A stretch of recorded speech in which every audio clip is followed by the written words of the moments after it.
un avion présidentiel explose en plein ciel congolais, des hommes puissants, tous morts, et 25 ans plus tard, toujours aucun coupable.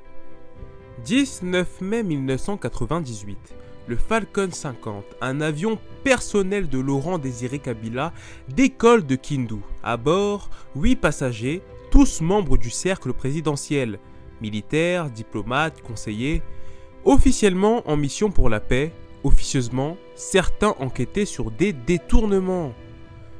Quelques minutes après le décollage, explosion en plein vol. L'avion s'écrase, aucun survivant. Le choc est immense, mais très vite, l'État impose le silence. Pas de deuil national, pas d'investigation publique. Des sources parlent d'une bombe à bord. D'autres accusent des proches de Kabila, inquiets de voir certaines vérités sortir. Et certains vont plus loin.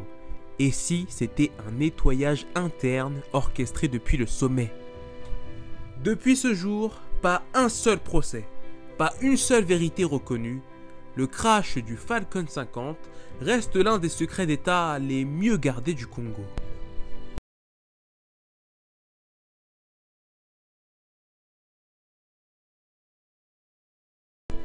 Il voulait défendre les droits humains, il a fini étranglé dans un commissariat de Kinshasa.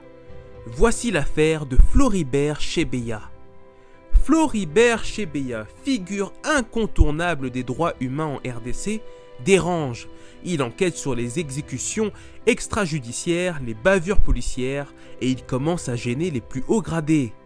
Le 1er juin 2010, Chebeya est convoqué par le chef de la police, le général John Numbi. Mais au lieu de repartir, il est retrouvé mort dans sa voiture, menotté, étranglé, pantalon baissé. Une mise en scène. Le RDC s'enflamme, le scandale est tel que le gouvernement suspend John Numbi. Plusieurs policiers sont arrêtés, mais le général disparaît. Il fuit et devient l'un des hommes les plus recherchés du pays. Chebeya est mort pour avoir dit la vérité, et son assassinat reste un symbole fort de ce que risquent ceux qui osent parler dans un pays où le silence est souvent une question de survie.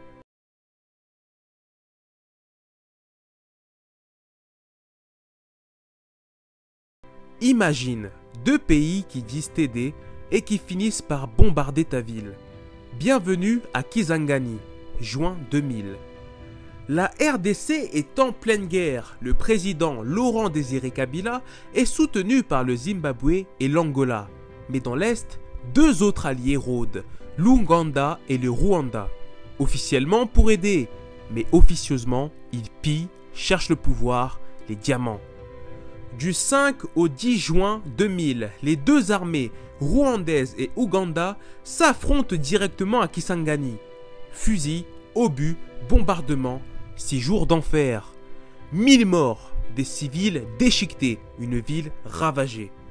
Le monde regarde ailleurs, l'ONU fait des rapports mais rien ne change. Kisangani, ville martyre, n'est jamais reconstruite. Et le peuple congolais, il a servi de champ de bataille pour 2 puissances africaines. On appelle ça la guerre de 6 jours, mais pour Kisangani, c'était 6 jours de trahison et un éternel silence.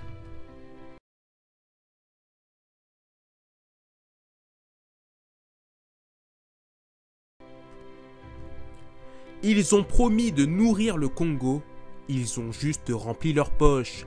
Voici l'affaire de Bukanga Lonzo. En 2014, le gouvernement congolais lance un projet ambitieux, transformer 80 000 hectares en une ferme industrielle pour nourrir la population. Objectif, autosuffisance, emploi, fierté nationale. Le projet coûte 285 millions de dollars. Mais très vite, les doutes s'installent, les infrastructures ne se terminent jamais, les champs sont vides, les camions sont bloqués, l'usine en ruine. En 2020, une enquête révèle le poteau rose. 205 millions ont disparu. Et le nom de Vital Kamerhe, alors directeur de cabinet du président Tshisekedi, apparaît au centre du montage financier. Jugé, condamné puis relâché. Aujourd'hui, personne ne sait où est l'argent. Il reste un champ vide un monument de corruption à ciel ouvert.